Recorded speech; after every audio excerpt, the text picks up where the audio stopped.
Okay. Welcome. Thank you all for coming out on today. I'm going to start us with a prayer. Thanks. That's okay. I don't think we need this. I think we're good. Go ahead. Okay.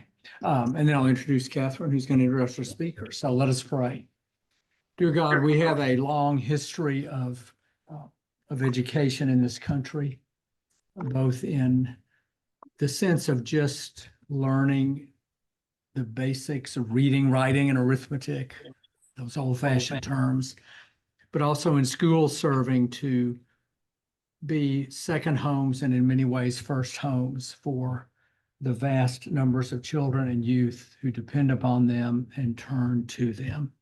We give you thanks for public servants who work in the field of education, be they teachers or aides or administrators or custodians or people who serve on school boards and committees, and continue to help guide all the wisest hands in how to keep children and youth together as a community and how to enhance each young person's ability to learn what they need to learn and to get from the experience of school what they need to get for the benefit of their place in this world. In the name of Christ, we pray. Amen.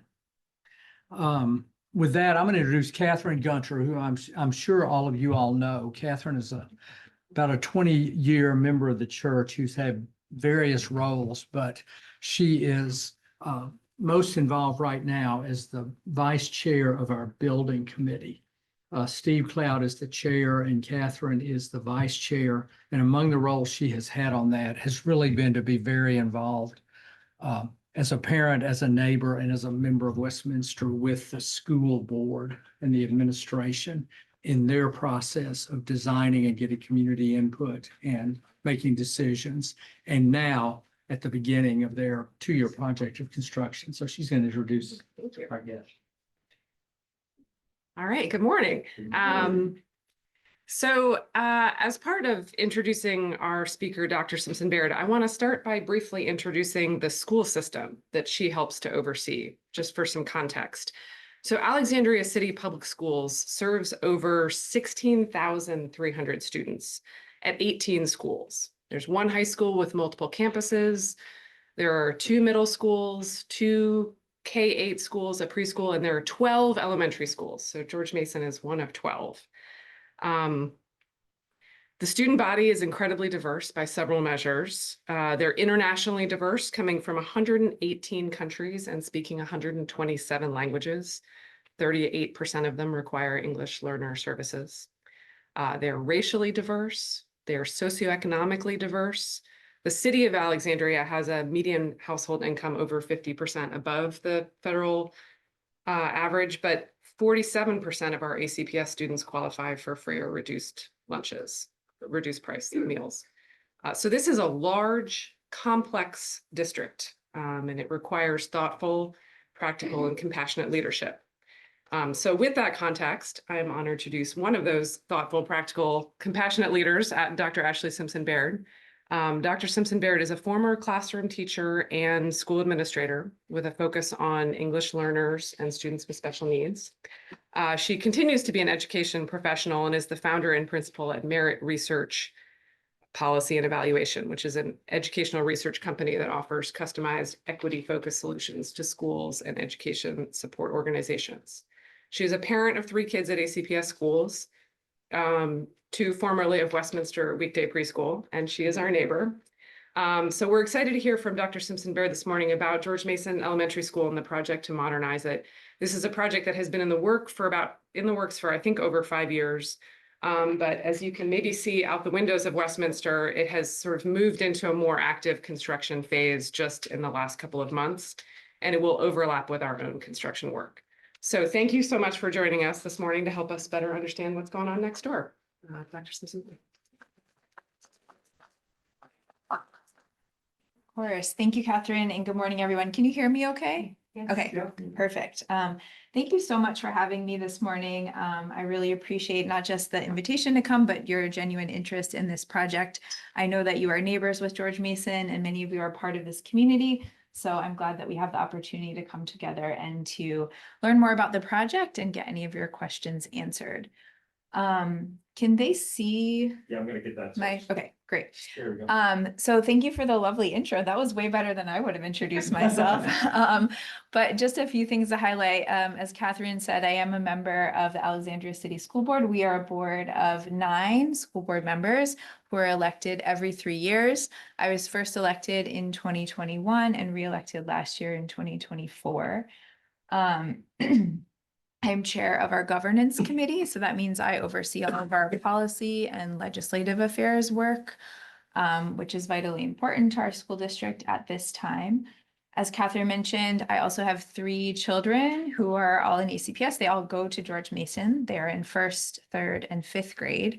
And so we, as a family, are personally impacted by this project, as well as the role I've played on the school board to see it through. Catherine mentioned that this project has been going on for many years. It actually has been in our capital improvement program planning for over a decade. The project has gotten delayed several times because of funding, but our community engagement efforts, at least on this project, have been going on since 2019, and you'll hear a little bit more about that as I talk. So I'm here today to give you an update on the modernization. I've tried to pull together some slides that cover some topics that I think you might be interested in, but feel free to ask any questions. We're kind of a small group, including those online. So raise your hand, stop me at any time if you want more information about something, but I think we should also have time at the end for more conversation and discussion. All right, so really quickly, I'm going to start here with an overview of the design. This is a little bit small, so I'll try to point some things out to you because the text is a little tiny. But first off, just to kind of orient you to the setup here, it is north, south, east, and west. So you all obviously are on that northern edge.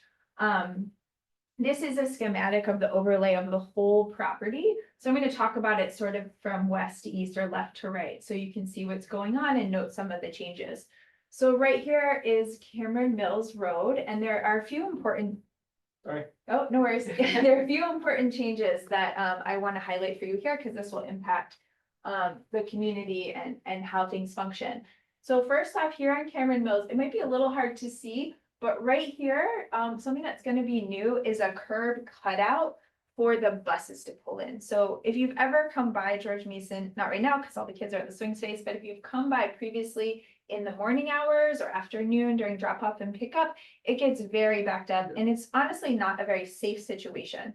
Cars are trying to go around other cars, the buses are there, people are getting in and out, and it's really not safe. So what will happen now is there will be a curb cutout here for the buses to pull in, and it's long enough to fit the 5 buses that we anticipate the school will need once the children are back in the building. So the buses will be pulling off the main road so traffic can continue to go by on the other side. We're also adding what is labeled number 2 here. This is a drop off and pickup loop. So anyone who is coming to be dropped off or picked up in a car can pull off the road into this loop. There might still be some cars backing up here depending on the day. It's worse on rainy days because more people are driving, but we'll get them off that main road, which will hopefully create a safer situation for everyone. You'll also notice now, so on the northern edge of the property, there is entrance and parking, as there is on the southern edge as well.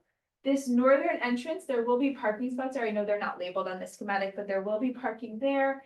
And this will principally provide access to the recreation facilities. This is the gym at the end of this wing here. So that will be helpful for community members who are coming for sporting events, maybe basketball games in the winter or practices. And this on the southern edge is where the parking lot is now. There will be access off of the drop-off loop and continuing off Taylor as there is now.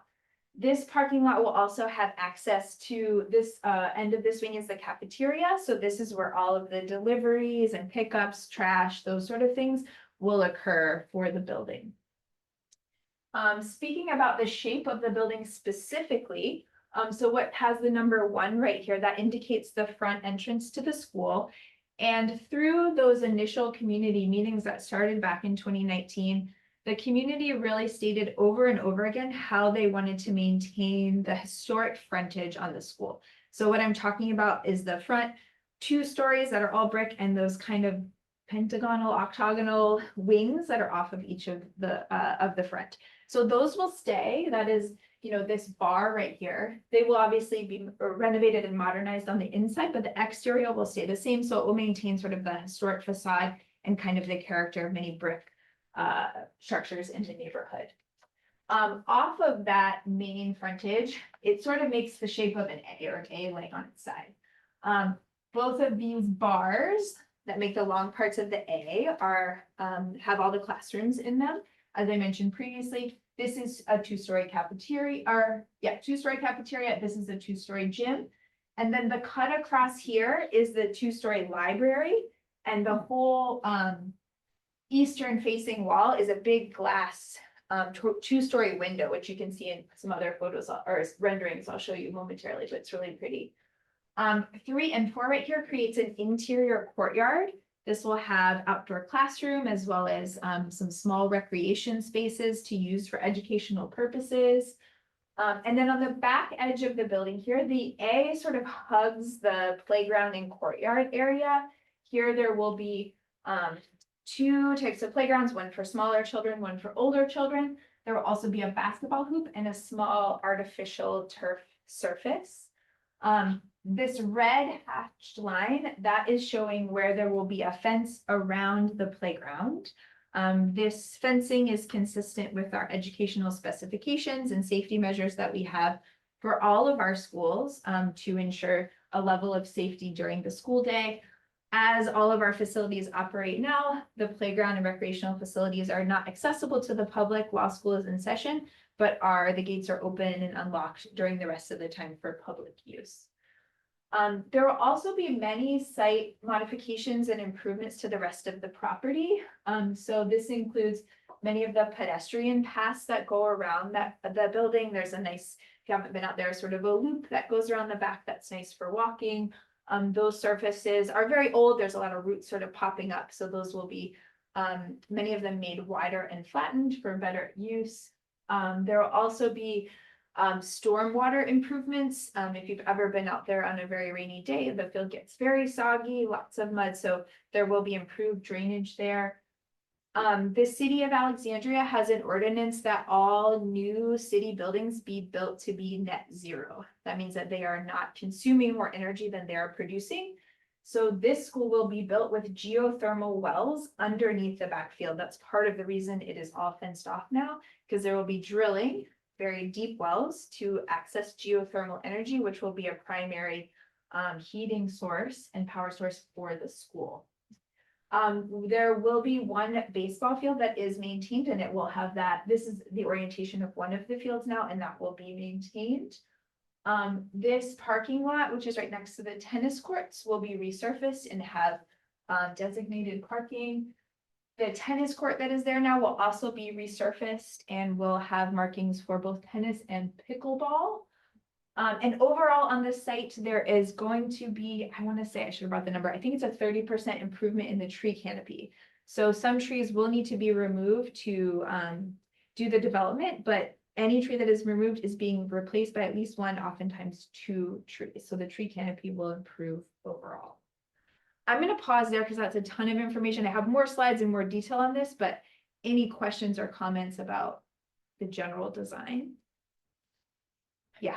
I'm not familiar with what there is behind the front right now. How much is new on that as far as square feet? Yeah. Yeah, so pretty much everything behind this main bar is going to be new. So the actual footprint of the school, like the actual amount of the property that it takes up, is going to increase. I think it's by 4%. It's not a lot, but it's a more efficient use of space. So if you've ever been in this building or really even just looked at it from the outside, it's sort of Frankenstein in that it was built originally in 36, I want to say, maybe it was 38, but lots of pieces have been added onto it over time. So it's not the most efficient way to lay out a school and definitely not how we would build a school today. So this is a more efficient use of space. This also is a fully two-story building, whereas this building only has 2 stories at the front part here. So it is a better, it's a more efficient use of space of the entire site. Does that answer your question? Yeah. Catherine? Talk about the capacity difference between Yeah. the current school and this one. Sure. So, right now the capacity for the George Mason, or I should say, the final capacity of the school will be 670 students. The capacity for this building is more like 350, 400, sort of depending on what rooms get used as classrooms and what don't. The enrollment at George Mason for the past couple years has sort of been around 325, 340 in that range. So this will, more children will go to this school after it is modernized. And that was taken into consideration this past year when we did a redistricting. So if you followed the news at all, last spring, we redrew the school boundaries for all elementary schools within the division of ACPS. So those boundaries will take effect in the fall, next fall, so fall 26. This new building won't open until fall 27. So some of the students who will be coming to this building will be deferred on their redistricting until this building reopens. I know it's kind of a complicated adjacent process, but we're adding roughly about 230, 240 seats to this school when we rebuild it. And that is part of our strategy across the division. Anytime we're going to invest in modernizing a building, which is a very costly process, we want to increase capacity as well. So we have enough seats in our division to meet the needs of our growing student population. So we've done that. We did that when we built Douglas MacArthur. We're going to do it here. Cora Kelly is sort of the next one on the list. So we'll do that as well. In the past, some of that capacity has been taken up by students who come up from Chiralagua, and that really improves the diverse population of George Mason. How will the redistricting affect that? Will those kids still be Yep. part of the new school? Yeah, so they are still, so what he's speaking to, and I can actually, if you want to go into redistricting, I can pull up the maps and show you what those look like. But there is kind of an island of Chiralagua that is bused from Arlandria to George Mason to go to our school, and is currently bused all the way to the swing space on the west end where they're attending school now. Chiralagua is a majority Latino neighborhood, so that increases the diversity of children who attend George Mason, and those children, their boundaries are not changing. They will continue to go to George Mason in beginning in the, they continue to go to George Mason now. The redistricting effort also pulls back in Timber Branch to George Mason, as well as Scroggins Lane, which both of those neighborhoods go to Douglas MacArthur right now. So they will come to George Mason beginning in the fall of 27. And then also pulls from sort of over here by Quaker, which is a couple streets that go to Charles Barrett. Great question. I know Dr. there's, I mean, you read a lot about just sort of population flattening or declining, and I know, I mean, my understanding is like in the preschool population, it's leveled off or even declining. But what are the projections really of the size Yeah. of the school district, 10 years out? Yeah, The so the we're, enrollment, I guess. yeah, so I think you're speaking about a couple things. Declining birth rate is a big Yeah. factor here. People aren't having as many children as they used to, so we're definitely seeing that. We're actually not, so our enrollment has steadily been increasing since the pandemic, and is actually, last year was the highest it had been in over 40 years.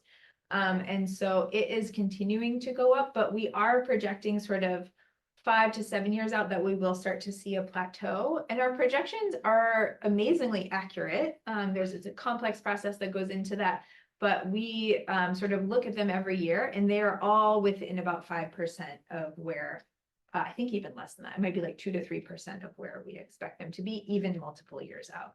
So we expect to see that flattening as well. The additional capacity that we added with the addition of Minnie Howard for the high school, and now with George Mason and our next elementary school, will meet our current and future needs. So we are currently over capacity when you look at all of the elementary school seats that we have. So we need to add capacity, and that will meet our even the plateaued curve that happens ahead. But we take all of that into consideration in our capital planning processes. I'm gonna move along because I think maybe other questions you have could get answered here. Here are a couple other just renderings of what the school is gonna look like. So you can see here, this is west facing, so this is looking from Catherine's house towards the school on Cameron Mills. This is that historic frontage you're talking about, and then you can see kind of the two wings that will be added behind it.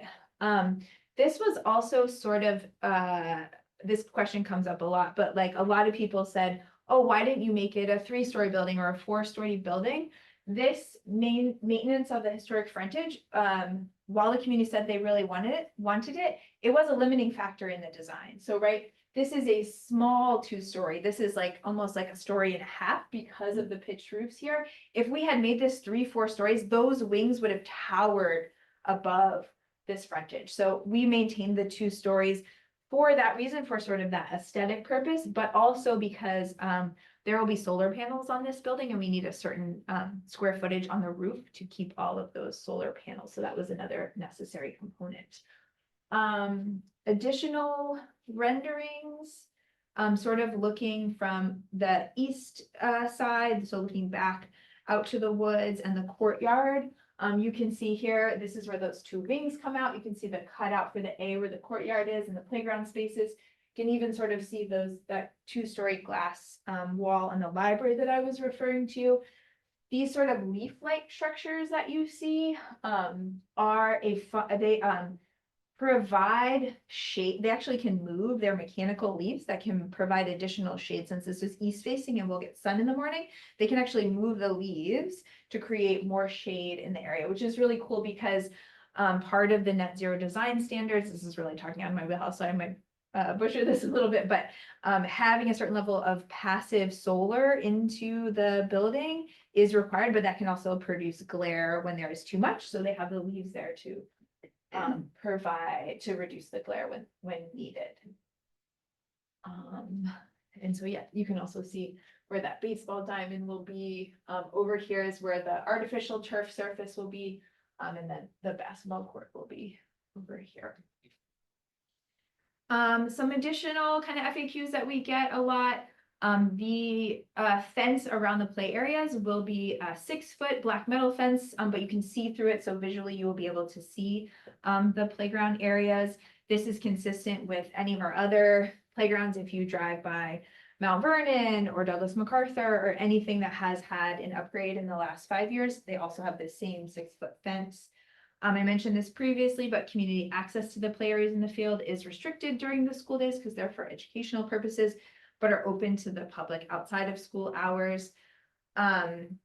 The 32 additional existing trees will be preserved. So what this is actually referring to is that if you followed this in the news last year, when the plans for this building went to the Planning and Zoning Commission, and then to the city council, there was a lot of advocacy from NERCA and other groups in the neighborhood asking to preserve additional trees beyond what was being preserved in the initial design. So initial design preserved lots of trees. This was 32 on top of that, which was at the response of community request. This is a rough sort of outline of the construction timeline. So and some of these things have altered a little bit since this was created, but this summer was spent doing a lot of the abatement and pre-demo work. The building actually demolition is going to start maybe even as early as this next week. And for your purposes, I know that the construction hours are 7 to, I want to say 4 or 5 p.m. But even those early hours, I think 7 to 8, they're not allowed to use loud equipment. So that is limited to later in the day. Occasionally they ask for permits to go beyond those hours if they're doing like concrete pouring or something that they need a longer block of time for, but otherwise they have to stick to the established construction hours. Beginning later this fall and into the winter, they will be doing some of the early site work. So some of the stormwater mitigation, as well as the putting in the new foundation for the school once the existing school has been demolished. spring and summer, we'll start to see some of that concrete and steel structures going up. By next fall, you should see the exterior walls and the roofing, followed by the next winter, some of the interior work being done. The interior and site work should all be finished in the spring of 27. And then the final, or I should say substantial completion should happen by July 2027. All of that is still on time now. And we anticipate that students will be able to start back in the building in August 2027. A little bit more about this construction fence. As you probably noticed, there was a change this week. Initially, while they were just doing abatement, the fence was only going onto the field. And just this week, they put up the full construction fence, which encapsulates the entirety of the property where there will be work and disruption. This fence is up now and will be there until July 2027 when the project is done. It encloses the campus and the field. As I mentioned, there will be well drilling, so they need to protect that area to keep it safe. The primary construction site entrance is right here off Cameron Mills Road. You probably noticed there's some signage there. So the trucks going here. This exit off Taylor is a secondary or emergency exit, but most of the traffic should be flowing from Cameron Mills. I know, and you might know more about this, Catherine or Dr. Hayward, but I know ACPS and Whiting Turner, who's our construction lead, have been talking to you all about parking and what shared parking happens there. And that is, I will say, on the parking front, ACPS and Westminster in the past have had agreements about parking on site for some staff. I think it's 10 spaces that we utilize during the school day, and that will continue once the project is done. Did you want to say something? Yeah, I can just add to that, that we're working on finalizing the agreement, but what we anticipate is that during the construction phase, that Whiting Turner will make use of the like gravel portion of our lot, so not the paved portion of the lot, but the other part, and it will not be used for like equipment and things like that, but just all the workers who need to park their cars and trucks and stuff while they're here during the day. And we're working on a longer term parking sharing agreement, similar to what we've had with 10 to 20 spaces for teachers. I think there's been a lot of attention when you talked earlier about safety in the area. There's been a lot of attention to like providing parking for teachers and administrators and all the folks who work in the building so that they're not all parking on the street, which is really That's right. Which is great. Yeah, which a lot of that stress, I think right now is felt particularly on Taylor and Virginia avenues. So we should be able to alleviate the parking that neighbors are, well, not this year because they're in the swing space, but previously when they were in this building on Taylor and Virginia. So I know neighbors are appreciative that there won't be as many cars there. I mentioned a little bit about the pedestrian paths. Those are now that the fences up are closed off. So unfortunately, those are not being able to be accessed because work will be done on them to improve them. Same is true now for the sidewalk in front of Cameron Mills because they'll be working there and doing the curb cut. That is not accessible during construction. If you'd like to stay abreast of these developments as they happen, here are some resources, and I can share these slides so you can access the links directly. But ACPS has both a capital programs website as well as a specific website for the George Mason Modernization. Specifically on this website, you will find all of the community presentations, slide decks, and recordings. There's also all of the documents on the designs. If you love to see architectural drawings and blueprints, those are all there.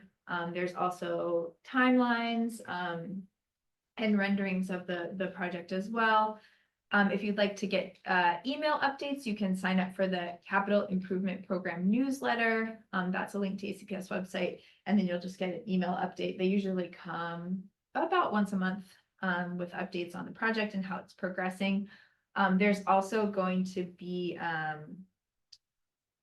I forget if I put it on here, but on the George Mason Modernization website, they're gonna have these time-lapse videos of like how it's progressing, and I'm excited about that. And then any questions you have, I'm happy to leave my information. You can contact me directly, but we also have a general email inquiry. It's called ask@ACPS. And that is a place where community members can submit questions, and there's a staff member who receives it and then funnels those email queries out to the appropriate staff or school board who can answer them. Coming up this fall, oh yeah, this is the updates to George Mason website. There will be a contact form to reach the on-site construction team. I think you all have direct contact, their contact information too, so you know how to get in touch with them. A more detailed construction timeline, road safety information. Oh, and yeah, the monthly time-lapse videos that show progress. You might also notice on the construction fence, Whiting Turner has put little QR codes, which you can just snap and get direct access to these websites and information. And that's it. That's the end of my presentation, but I'm happy to take any questions or hear your comments or thoughts on this project. I want to add one thing to Yeah. what you said. This may be, information for you too, but the folks running this project have been incredible neighbors to us. Oh, good. We I'm have so a glad to hear monthly meeting with the fellow at ACPS who's heading up this project, who's connected us with all the folks at Whiting Turner. One of our big concerns as a church was the preschool, which is sort of like actively, it's kids are outside for half their day, every day at the preschool. And Carolyn Burke has been introduced to all these folks and is in regular contact with them. She sent just sort of like a thank you message just this week because the tree crews have been out taking down trees that need to be removed for construction purposes. And the fellows taking down the trees were like chatting up the preschoolers who were all watching intently. They sliced up some branches and gave them some tree cookies for their playground. I mean, they really understand what is going on here and are trying to be great neighbors. So I wanted I you to know that appreciate too, but it's been, they've been great. I'm glad to hear it, and thank you for sharing that. If ever any of that changes, please let ACPS know, so that we have that feedback.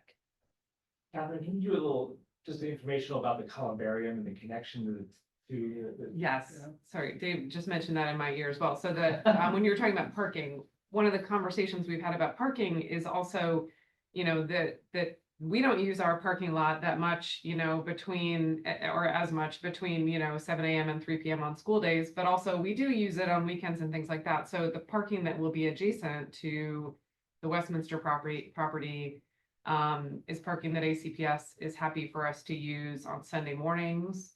And we'll be close to the chapel and we'll obviously be sort of modern and have curb cuts and accessibility. We're talking about whether we can actually make kind of a more direct connection to the columbarium, which will be on that side of the property so that there's like really close by accessible parking there. And we're working closely with them just about that kind of, where our properties abut, and they've been really helpful like with tree removal and with managing the fence and with all of those things because we're really attentive to that corner of the property, because right now it's just a little bit of a mess, right? It's a little wilderness over there, but it's going to be a really beautiful sort of courtyard and sacred space around the columbarium. So we're that's been really productive partnership there. Great. Glad to hear it.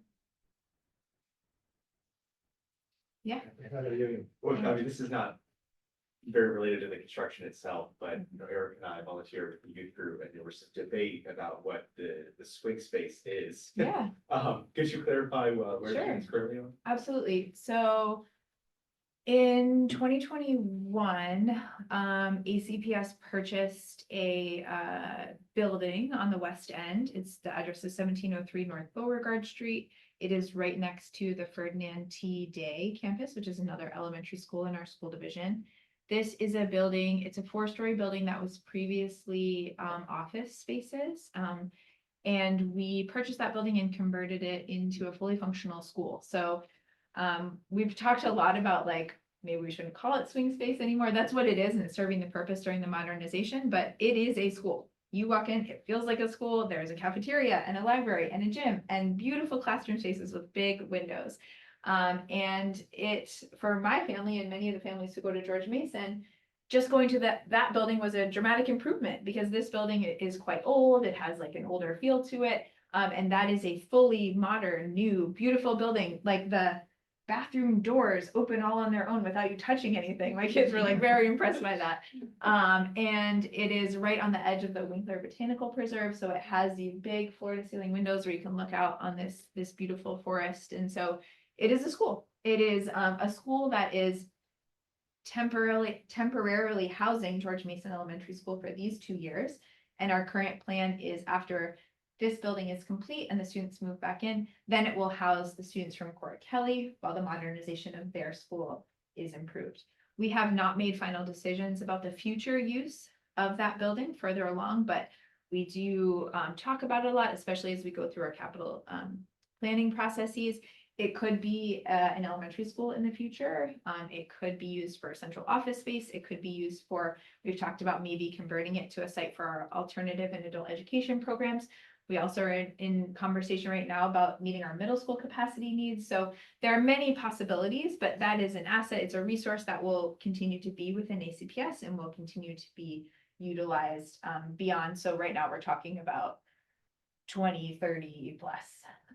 So it will continue to be an ACPS property. Does that answer your question? Yeah. Excellent. But it is a school. Yes. Like, tell people it's a school. It feels like a school. Children learn there. Yeah. Yep. You mentioned that you also work on policy and governance issues for ACPS, and I'm just imagining that must feel really different from the like on the ground nuts and bolts, like how do we manage the property of this school system and build buildings and deliver programs and stuff like that. Yeah. How do you connect those things? Like when you are working on those things, how do you think, this is advancing how we're going to teach these kids how to read or whatever it may be? Policy and governance. Yeah. Well, it's a infrastructure, it's a governing infrastructure for how so many things are done within our school division. So even this project in construction, we have policies that dictate our contracting and budgeting and things that are important for how this project even functions. But we also have policy infrastructure around all of our daily school operations and HR policies, and pretty much everything in the school division is dictated by policy. So it is something that permeates across everything.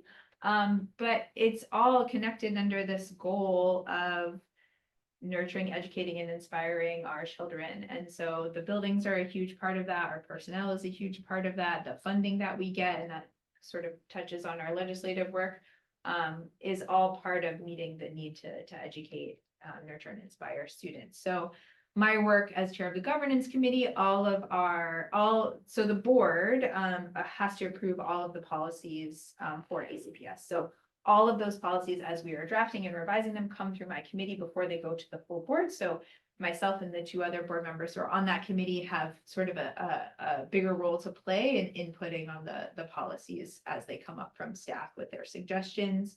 On the legislative side, we have a lobbyist who we contract with who represents us in front of the General Assembly or the administration anytime or even the State Board of Ed, as is needed. And so my committee works with her to create our legislative agenda for each General Assembly session. She coordinates our meetings with our local delegation or anyone at the state level who we need to meet with.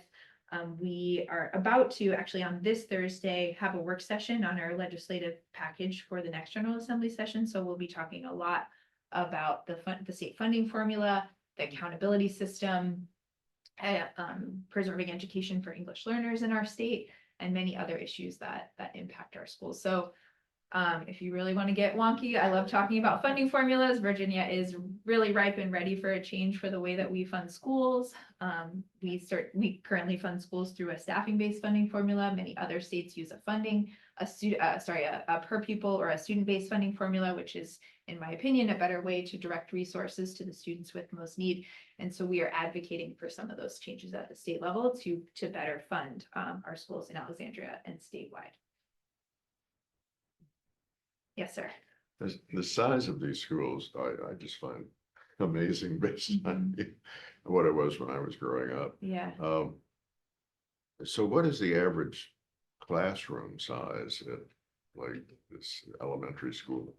And then I'm curious if you know off the top of your head, what's the size of the one high school? How many students? And is it 9 through 12 or 10 through 12? I don't know. Our high school is 9 through, I'll answer your second question first. Our high school is 9 through 12, but it has 4 campuses.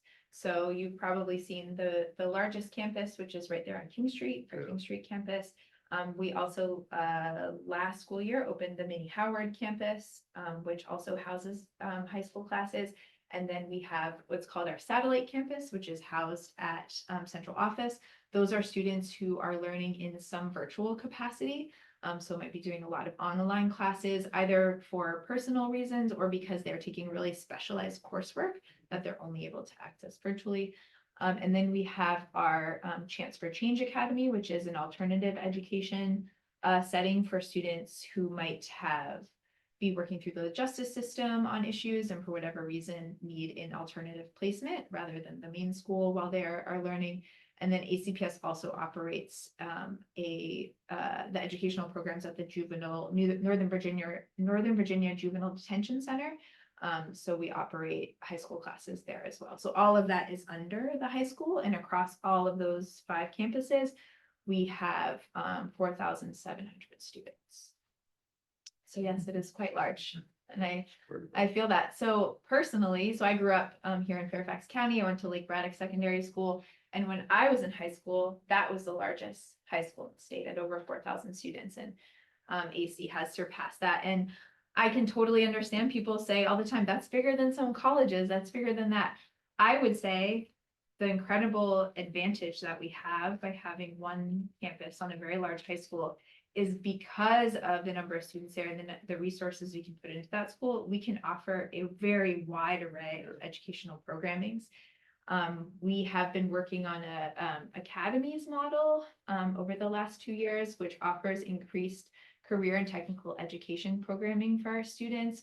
We also have partnerships with Northern Virginia Community College, GW, George Mason, for students to do dual enrollment while they're still in high school. We have students who graduate from AC who already have an associate's degree because they've taken so many college courses. And so because of our size, we're able to offer a greater array of educational options for students.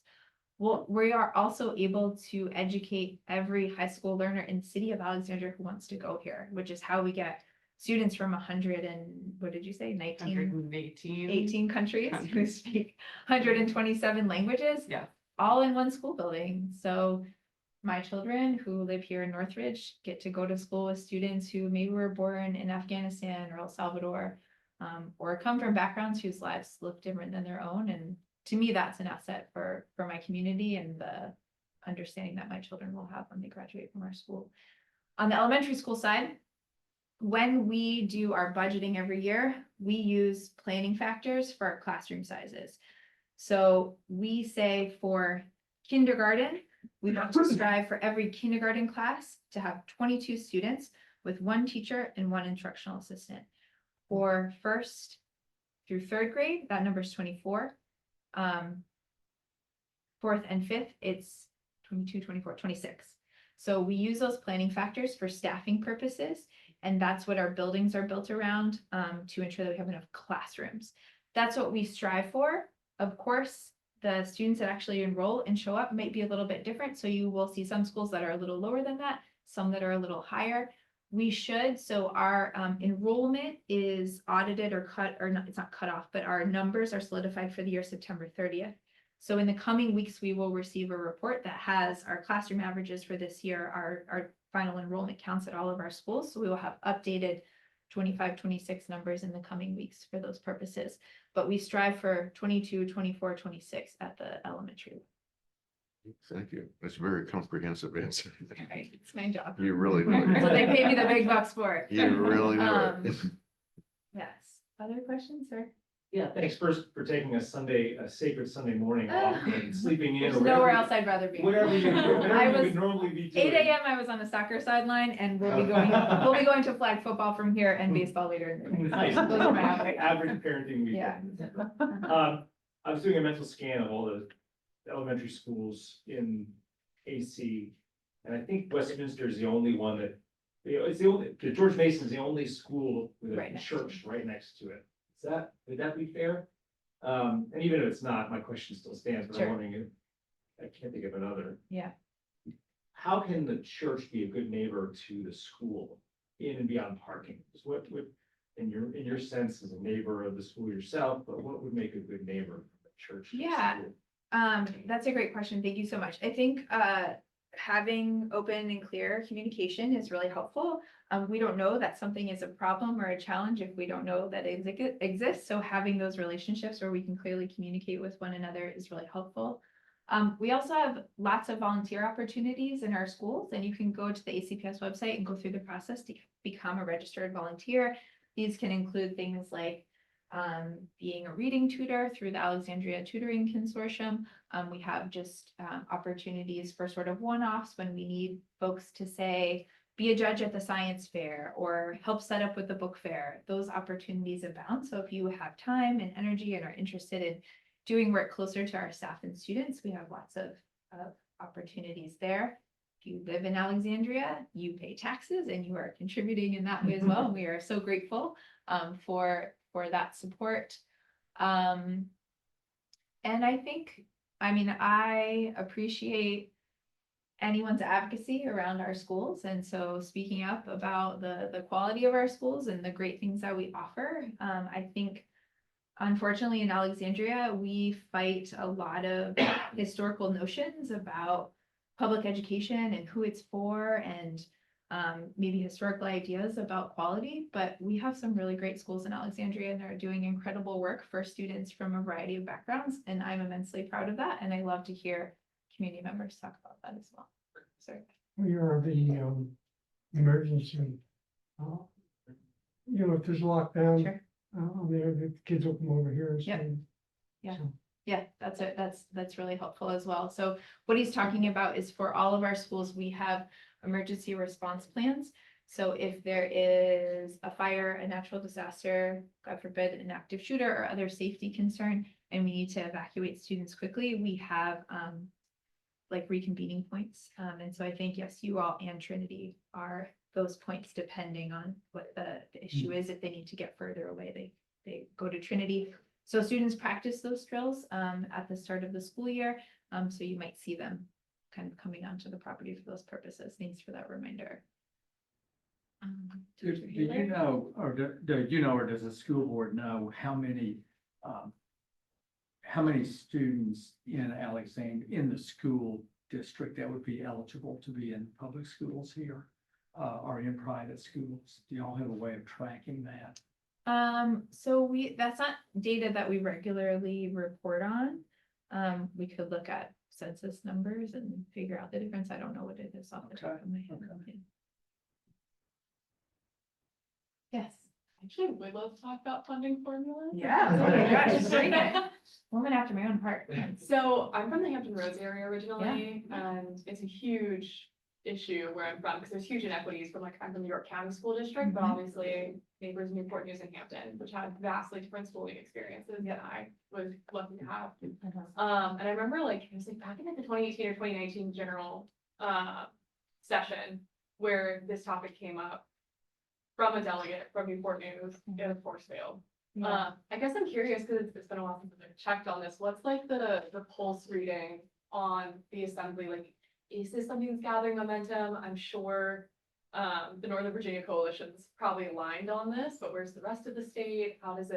What's the outlook going into this session, I guess? So a couple things. One, I think it depends on what happens next month in the elections. I think we will be more likely to see changes if there is a Democrat in the State House, as well as maintaining both chambers of the General Assembly.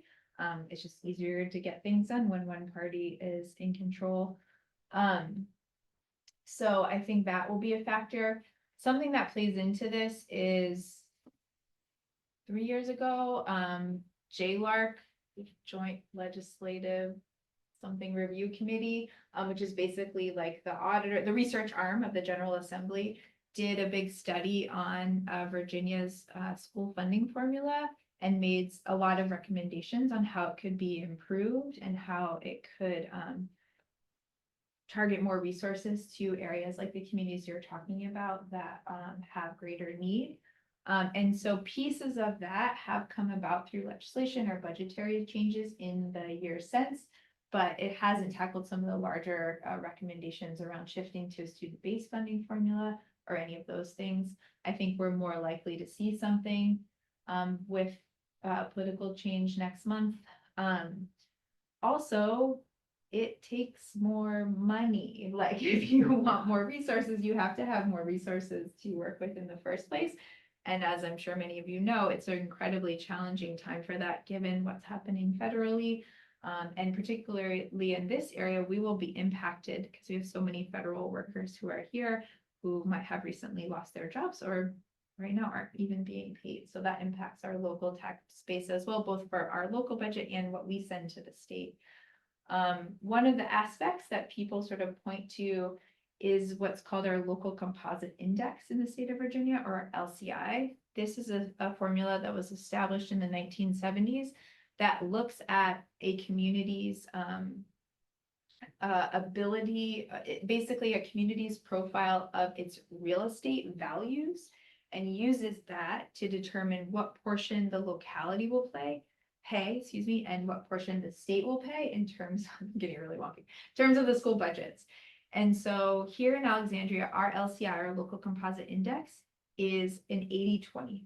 That means that our locality has to pay 80% for our budgets, which are determined on a staffing level, which talk about that measure, and the state pays 20%. That is the highest local proportion that exists in the LCI framework. The only other local division that has that LCI is Falls Church City Public Schools, which demographically looks so different than Alexandria. Where the LCI doesn't work is, yes, we have high real estate values in Alexandria, but we also have students with very high needs. We have the largest proportion of English learners and students who are receiving free and reduced price meals. Those needs require extra funds that the LCI doesn't account for when it's only looking at real estate property values. Falls Church City Public Schools has a very small number of English learners. I think it's in the single-digit percentages, and barely any students who receive free and reduced price meals, yet they get the same proportion of their budget paid for by the state as Alexandria does. And so that is one of the things that we're looking to change in the general assembly.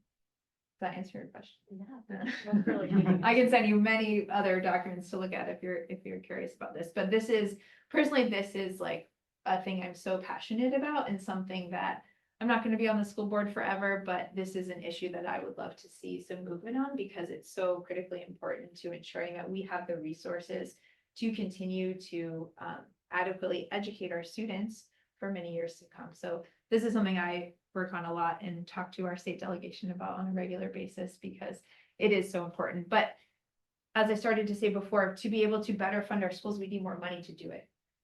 And so I'm excited Delegate Watts, who actually represents Fairfax County, has some proposals for a restructuring of our tax laws that could get more resources. Particularly her big issue is the taxing of services. We tax goods but not services in the state of Virginia, and she thinks that we're missing out on a lot of potential tax revenue for that way. And so she will be introducing some bills to amend the tax code in Virginia to tax more services, which could produce more resources for schools. But it is a difficult time, especially because we're seeing decreased investment at the federal level into our education system. Other questions? Did I put you to sleep with that one? I know we're almost at time. Yeah. Yeah, but I can stick around for a few minutes. I have to leave around 11 to get on to my next activities, but I'm happy to stick around if anyone wants to chat. But Thank you very much for coming. My pleasure. And I know, even long before the monthly meetings were set up, it was about a year's worth of work, and you've been a part of just helping give us access to the school system in a good way. Yeah. It's been a longstanding good relationship, but this has been, our construction project will only be, well, let's say 7 million. Jacob said there's a 70 million next door. I think our actual construction is something like 7 or 9, and it'll allegedly take a year. So we will good. start and finish, hopefully, yes, I've been reading. before your you updates. all are ready to go over there, and then we'll have a renovated firehouse, a renovated school, and a renovated church all in this park. Yes. So it'll put a lot of pressure on people to renovate their homes. Yeah. But they can't afford it because they'll be helping to pay for the church. Yeah. So, thank you all very much, and let me just close with a prayer. So again, our God, we give you thanks for the multiplicity of richness in this community, that in many ways we are aware of it being financially, but in many ways it is in the diversity of our communities and the delicate but important attempt to live together in community in ways that include everybody and meet the needs of our population. Thank you for creating this world and redeeming it and being with us as we seek to live in it responsibly. In the name of Christ, amen. Amen. Thank you all.